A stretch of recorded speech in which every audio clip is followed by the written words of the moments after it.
Hello guys, welcome back to my channel. অনেক দিন পর চলে এলাম আর একটা মিনি ব্লগ নিয়ে তোমাদের সাথে শেয়ার করতে। তো আমি এখন দেখতেই পাচ্ছি সন্ধ্যেবেলা বেরিয়ে পড়েছি সাজুগুজু করে। তো আমি একা নয়, যাচ্ছি আমি, আমার দিদির ছেলে, বড় মা আর দিদি একটু ঘুরতে বেরিয়েছি। আর শীতকাল হলে না একটু ঘোরার ইচ্ছাটা একটু বেড়ে যায় আমার, জানি না। আর এই ছেলেটা তো মাথায় কিচ্ছু দেবে না, গায়ে একটু স্টোলটা চাপিয়ে দিচ্ছে, সেটাও কেন নেবে। তো যাই হোক, দেখো রাস্তা একদম বলতে গেলে ফাঁকা। আমরা যাচ্ছি আর ভাবছি কী দুঃখে যে বেরোলাম বাড়ি থেকে। তারপর এলাম ওষুধের দোকানে, কিছু কাজকর্ম ছিল, কেনাকাটা ছিল, তো সেইগুলোই কেনাকাটা করলাম।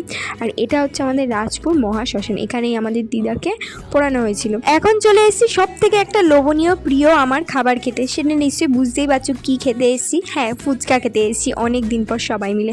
তো ফুচকা বানানো দেখে না মানে জিভে জল সামনে রাখতে পারছি না। তো অ্যাট লাস্ট ফুচকাটা খেলাম, দিল। তারপরে বাড়ি ফেরার সময় ছেলের বায়না হলো কালার কিনবে, তো কালার কিনে তারপর চললাম এখন বাড়ি। বাই।